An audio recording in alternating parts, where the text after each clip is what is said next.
다음은요. 정치권 소식으로 좀 들어가 보겠습니다. 뭐 여야 관련된 이슈가 차례대로 준비되어 있는데요. 먼저 여당과 좀 관련이 된 이슈입니다. 이재명 더불어민주당 대선 후보와 관련된 얘기입니다. 첫 번째 기사 보겠습니다. 재난지원금 50만 원 더 이런 얘기를 했습니다. 이재명 후보가. 그러자 여당도 논란 이재명 곡간 정치 아니냐. 큰 제목으로 돼 있어요. 아래로 갑니다. 지난달 29일이죠. 며칠 지났습니다. 전 국민 1인당 재난지원금 100만 원 얘기를 꺼냈죠. 그리고 어제 추가적으로 뭔가 더 설명을 했어요. 그런데 보니까 최대 26조 정도 필요하더라. 이거 하려면 국채 발행 불가피한데 감당할 수 있을까? 뭐 이런 얘기죠, 지금. 정부에서는 일단 기재부는 불가 입장이랍니다. 그리고 당에서도 좀 부정적 기류인데 야당에서는 아니 이런 얘기 이렇게 쉽게 꺼내는 거 보니까 포퓰리즘 정치의 끝판왕이군요. 이런 또 비판을 해놨습니다. 지금.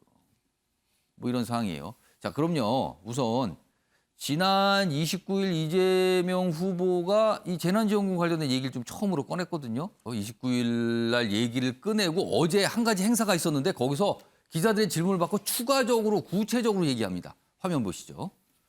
이제 어제 발언이에요.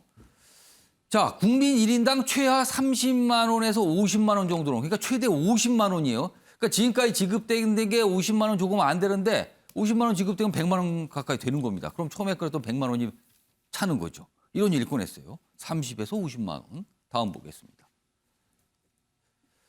자, 1인당 100만 원 생각하는데 현대 48만 원, 50만 원 가까이 지급. 그러니까 추가로 50만 원 최대 지급하면 100만 원이 되는 거죠. 그리고요. 국가 역량 부족해서도 아니고 재정 판단에 오류인 듯하다. 지금 정부가 재난지원금 지급하는 걸 약간 판단 오류라고 생각한 거예요. 더 줘야 되는데 못 줬다는 거죠. 국민 위로 격려 드리는 효과 위에 추가 지원 필요다. 이렇게 구체적으로 좀 설명을 좀 했습니다. 이런 상황입니다. 자, 당연히 반응들이 나왔겠죠. 야권에서 나온 반응이에요. 기사로 좀 먼저 보겠습니다. 이재명 재난지원금 50만 원 더. 그러자 심상정 정의당 대선 후보. 세금이 꿀단지입니까? 이 뜻은 뒤에가 생략됐죠. 내키는 대로 퍼줍니까? 이걸 비판한 거예요. 좀 더 보죠. 여당 내에서도 이게 협의가 없이 갑자기 나온 것 같다. 이런 반응을 여기 적혀 있습니다. 자, 그럼요. 심상정 후보 어제 뭐 비판의 목소리를 냈는데요. 확인해 보겠습니다. 집권 여당의 정치적 유불리에 따라서 꽃감 빼먹듯 쓰는 꿀단지가 아닙니다. 재난지원금은 집권 여당의 대선 전략이 될 수 없습니다. 지금 필요한 것은 재난지원금이 아니라 의료 인력과 공공의료 확충, 손실보상과 상병수당 등. 심상정 후보가 강하게 비판했어요. 반발을 하면서. 자, 신경미 전 의원님. 네. 이재명 지사가 글쎄요. 지금 뭐 기사에 따르면 당하고 별다른 논의 절차가 없이 본인이 그냥 얘기를 꺼낸 거예요. 그리고 이틀에 걸쳐서 100만 원 얘기를 먼저 꺼냈고요. 어제는 구체적으로 추가적으로 한 30만 원에서 50만 원 정도 더 지급이 되나 전 국민 대상으로 재난지원금 얘기를 꺼냈습니다. 이재명 후보의 저런 어떻게 보면 주장, 공약이라고도 할 수 있을 것 같아요. 대선 후보가 얘기했으니까. 이런 주장에 대해서 동의하시는지 그리고 당내 분위기 좀 어떠신지 이걸 보는 좀 설명 좀 해주시죠. 당에서는 물론 뭐 전혀 뭐 협의나 뭐 이런 건 없었고요. 그럼 저런 발언이 나올 건 예상을 못했던 상황이에요. 예상을 못했고요. 예. 지금 처음에는 합격이 100만 원을 따로 얘기했다가 지금 반응이 약간 거세지니까 합계 100만 원으로 약간 좀 톤을 좀 바꿨는데 100만 원 얘기가 나왔을 때 잠깐 계산을 해본 걸로는 약 50조 정도가 들어간다. 1인당 100만 원이 지급되려면. 그렇죠. 네. 그래서 이제 그게 이제 합계로 100만 원이다 이러니까 이제 그게 25조 내외가 되는 거예요. 그럼 절반으로 줄어드는 거죠. 그래서 합계가 되니까. 반으로 줄어든 그런 건데 그것도 이제 25조도 뭐 만만한 돈은 아니죠. 엄청난 금액입니다. 엄청난 돈이 25조는요. 더군다나 예. 지금 연말로 들어서는 우리가 초입에 들어와 있고요. 예. 그리고 정부 부채 문제가 심각하죠. 어저께 국민의힘 마지막 토론회에서 윤석열 후보가 정부 부채를 자기 이슈로 들고 나올 만큼 지금 정부 빚이 그렇습니다. 굉장히 크고 예. 홍남기 경제부총리는 계속해서 곡간 얘기를 하고 있습니다. 그런데 예. 홍남기 부총리가 지금 로마에 대통령과 함께 출장을 가 있는데 그 자리에서 얘기를 아마 기자들이 물어봤더니 지금 장소와 시간적으로 얘기할 시간이 아니다라고 지금 얘기를 했어요. 그런 걸로 봐서는 정부 입장도 지금 곤혹스러운 거죠. 이렇다고 얘기할 수도 없고 여당의 대권 후보가 100만 원이라는 얘기를 했기 때문에 예. 이거에 대해서 가타부타 토를 단다는 것이 지금 적절치 않다고 보는 거고요. 이 문제는 이제 토론을 해봐야 됩니다. 지금부터 여당과 정부하고 또 토론을 해보고 예. 이게 가능하냐, 예산안에서 가능하지 않다면은 그러면은 채권을 발행해야 되는데 예. 채권 25조 정도를 발행하는 것이 그러면은 얼마나 가능한 일이고 바람직한 일이냐라는 걸 지금부터 토의를 해야죠. 아직 결정된 건 아무것도 없습니다. 그러니까 당에서도 예상치 못하고 논의 과정이 없었이 그냥 좀 나온 얘기인데 그럼 이게 돈 문제라면 돈 문제가 되는데 천하람 변호사 잠깐 요 얘기 해볼 텐데 사실은 돈 마련이 중요한 거잖아요. 지금 올해 예산 지금 논의 중인데 거기에는 이게 반영이 안 됐을 거예요. 네, 그렇다면 네. 증액이 필요한데 정부에서 난색을 포함한다면 이게 됩니까 현실적으로? 사실 정부가 가장 곤혹스러울 겁니다. 이게 이미 올해 예산안에 큰 틀은 다 짜여져 있는 예. 그런 상황이고요. 보통 이제 예산안을 심사하는 과정에서 국회에서 뭐 한 4조, 5조 정도는 좀 줄이는 경우들이 있습니다. 되게 깎죠 좀. 네, 맞습니다. 그런데 지금 이제 25조 원 정도 규모가 된다라고 하면 이미 있는 예산을 조정해서 만들 수 있는 규모가 아니거든요. 돌리 있는 걸 다른 데로 이제 이렇게 옮기는 거죠 항목을. 근데 그게 너무 금액이 크다는 거죠. 네, 그러기 맞습니다. 위해서. 그러다 보면 결국은 이제 국채를 발행할 수밖에 없는데 지금 문재인 정부 들어서 우리 국가 채무 규모가 너무 가파르게 상승했다라는 부분들이 여러 차례 언론에서 지적이 되고 있습니다. 예. 또 지금 한 가지 굉장히 재밌는 거는 정부도 정부지만 심상정 의원의 입장인데요. 예. 이게 같은 진보 진영임에도 불구하고 굉장히 비판했어요. 위기감을 느끼고 무슨 있는 책임 거죠. 뭐 이런 얘기까지 꺼냈어요. 네, 맞습니다. 이게 뭐 예를 들면 진보 정치라고 하는 것이 그냥 국민들이 보시기에 돈을 퍼주는 거냐 이렇게 인식이 될까 봐 좀 걱정하고 있는 부분이 분명히 있는 걸로 보이고요. 또 한 가지는 이게 정부나 뭐 저희 뭐 국민의힘은 뭐 물론이고 정의당에서 봤을 때도 예. 대장동 이슈에서 이걸 좀 눈을 돌리기 위해서 정부 재정이나 어떤 정부에 대해서까지 부담을 주면서 이렇게 하는 것 아닌가. 좀 선당 후사라기보다는 뭐 선사 후당의 이런 입장에 가까운 것 아닌가 이렇게 보이는 부분들이 후보의 있는 것 입장을 같습니다. 너무 생각한 거 아니냐 이런 말씀이신데요. 관련 기사가 오늘 꽤 있습니다. 한 가지 골랐습니다. 보시죠. 말이 많은 이재명 공약, 의혹 덮기냐 주도권 잡기냐. 그러니까 최근에 어떤 의혹 제기, 약간 정치적 이슈가 있잖아요. 그거를 덮기 위한 거냐 아니면 주도권 잡기냐. 뭐 말은 다르지만 뭐 같은 의미가 될 것 같기도 하고요. 여기 보시면 주 4일제 음식점 총량제 등 정책 발표. 이게 정식 어떤 기자회견을 통해서 발표한 게 아니라 어떤 행사장 자리에서 자연스럽게 나오곤 아니면 질문을 받고 나오는 뭐 이런 형태였어요. 그래서 파장이 일었다. 그래서 뭔가 이슈로 덮는 거 아니야. 약간 이런 분석이 좀 곁들여져 있습니다. 이 얘기 좀 해보겠습니다. 최영철 편집위원. 아까도 말씀드렸지만 정식 발표라기보다는 어떤 행사 통해서 뭐 이렇게 얘기하는 과정에 아니면 질문을 받는 과정에 이런 게 중요한 내용인데 이런 게 딱 나와요. 어제도 그렇고요. 이슈로 덮는다 이렇게 보십니까? 어떻게 의미 분석하십니까? 이 상황은. 이재명 후보가 우리 여성들과 게임을 하면서 예. 유니폼을 입고 나왔어요. 아. 글자가 새겨져 있는데 예. 저렇게 글자가 새겨져 있지만 많은 국민들은 저 글자를 대장동이라고 읽는 사람들이 상당수 있다는 거죠. 글자를요? 저 뭐 그 체육복에 예. 뭐 G도 있고 뭐 이재명 후보의 뭐 유니폼에 뭔가 글자가 새겨져 있네요. 글자가 새겨져 있는데 많은 국민들은 이재명 후보를 볼 때마다 이재명 후보의 얼굴에 대장동이라고 쓰인 글자를 봅니다. 그걸 떠올린다는 그렇습니다. 거예요. 그러니까 이재명 후보 입장에서는 지금 자신의 옷이나 자신의 얼굴에 대장동이라는 주원 글씨를 빨리 지워야 한다는 것이죠.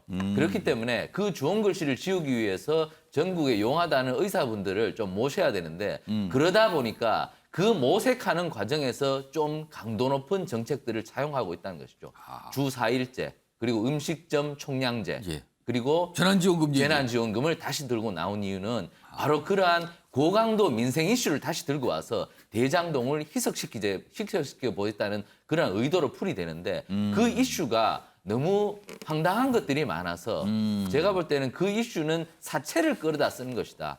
결국에는 원금보다 이자가 훨씬 많은. 비유를 하자면은 정책을 내놓긴 하지만 사채를 끌어다 쓰는 셈으로 보인다. 그렇습니다. 그 이자 감당을 어떻게 하시려는지 저는 그것이 좀 답답한데요. 결국엔 저게 본선에 가면 예. 다른 후보가 엄청나게 공격을 할 겁니다. 당신 돈이 어디 있어서 또 재난지원금을 주는 것이냐.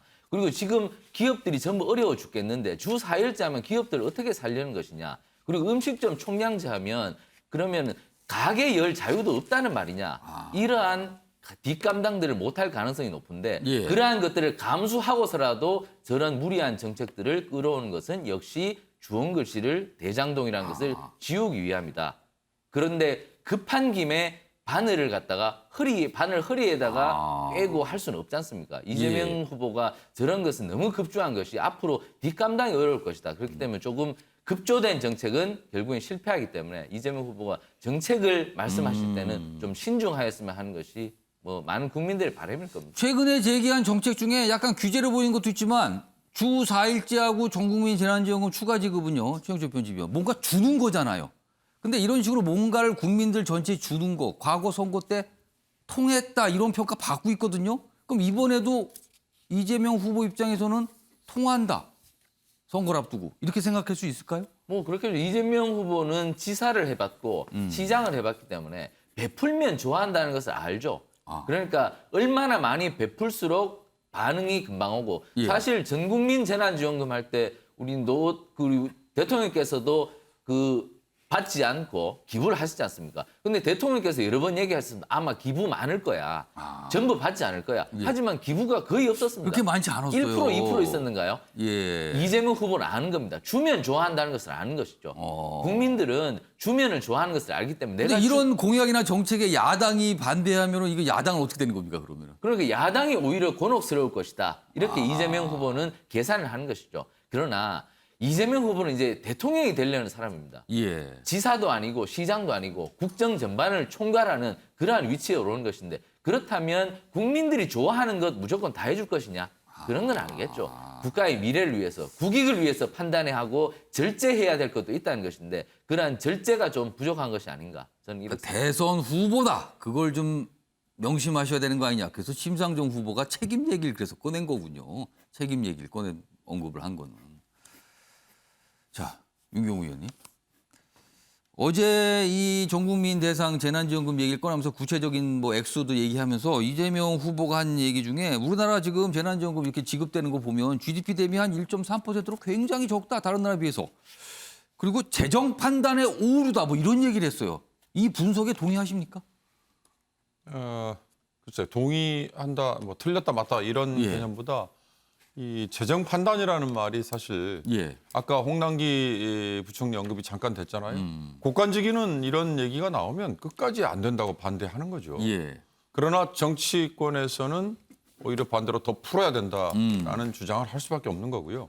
그러니까 그런 점에서 계속 양측이 부딪히는 거니까 예. 재정 판단이 오류라고 하는 얘기는 이 여당이나 아니면 이재명 후보 입장에서 보면 예. 수세적으로 계산을 하는 쉽게 말하면 국가부채 비율이 과거에는 철칙으로 여겨졌던 게 40%였잖아요. 예. GDP 대비에. 그러나 지금은 그게 50%로 자연스럽게 올라와 있잖아요. 그렇죠. 현 정부 들어서 넘어섰습니다. 예, 그러면서 OECD 국가 평균이 뭐 몇 %다. 다른 나라는 뭐 어떻다. 심지어 가장 심각한 일본의 경우는 뭐 220%가 넘는다. 뭐 이런 얘기를 하는데 그런 게 저는 맞비교가 되면서 우리는 숫자가 낮으니까 괜찮다. 이런 거는 그야말로 아주 수준 낮은 논리라고 봅니다. 이재명 후보가 하는 얘기 이거 올해 연내에 될 수 없다는 거 본인도 알고 있어요. 이게 올해 예산에 반영이 될래야 될 수가 없습니다. 아무리 예비비나 뭐 지금 올해의 상황으로 봐서 예. 뭐 추경이 얼마나 있을지 모르지만 그걸 미리 끌어다 쓸 수도 없는 거기 때문에 이 얘기는 결국 집행을 하더라도 내년 예산에 반영하고 집행도 내년에 해야 된다는 거 본인도 알고 있어요. 예. 그런데 왜 꺼냈느냐? 그건 뭐 우리 다른 패널들이 이미 잘 얘기하셨지 않습니까? 예. 이 덕분에 부정적인 논란만 벌어지고 있는 뭐 도덕성 문제, 대장동 문제, 의혹 이런 것들이 잠잠해질 수 있잖아요. 그리고 이 자체가 벌써 이슈가 됐다 지금. 잠잠해진다는 것보다 이슈에서 벗어날 수 있지 않습니까? 언론이 우선 당장 여기에 더 따라오지 대장동 수사가 왜 이렇게 미진하냐, 왜 돈 흐름 추적 안 하느냐 예. 이런 얘기는 조금 뒤로 미뤘지 않습니까? 이제 그런 점에서 이건 효과가 있는 거고, 다만 이제 갈수록 사실 저는 이 재정 운영조차도 예. 재정 전문가들의 목소리가 더 커지는 것보다는 정치에서의 결정과 영향이 더 커지는 게 이게 옳으냐 그러냐를 저는 따져야 된다고 봅니다. 아까 방역도 방역 전문가가 보면 절대로 이건 꾹꾹 눌러야 되고 막아야 되는데 예. 그 방역만 따지다 보면 잘못하면 다 죽게 생겼다. 그러니까 경제도 생각해야 된다고 저는 비슷하다라는 판단이 들어요. 예. 그렇다고 해서 그러면 이렇게 뭐 파퓰리스트까지 얘기가 나오는 이재명 후보처럼 퍼주자는 게 맞냐? 예. 저는 우선순위의 문제라고 봅니다. 그러니까 이재명 후보가 뭐 저 재난지원금으로 뭘 줘야 된다, 기본소득을 뭘 줘야 된다라고 얘기하는 게 전 예. 국민에게 준다는 게 저는 그게 문제라고 봐요. 선별적으로만 준다면 예. 필요할 때가 있고 그게 정말 기묘한 상황이 될 수도 있는데 그렇지 않고 이걸 전 국민에게 다 줘야 된다는 걸로만 계속 밀어붙인다면 예. 그러면 이런 논란, 파퓰리스트라는 비판 이거에서 벗어나기 힘든 거죠. 아무튼 이 추가적인 전 국민 재난지원금 이슈가 됐어요. 오늘 많은 언론들이 주목하고 크게 다루고 있습니다. 그리고 반반의 목소리까지 싣고 있고요. 뭐 찬반 논란처럼 또 비춰지기도 합니다. 지금.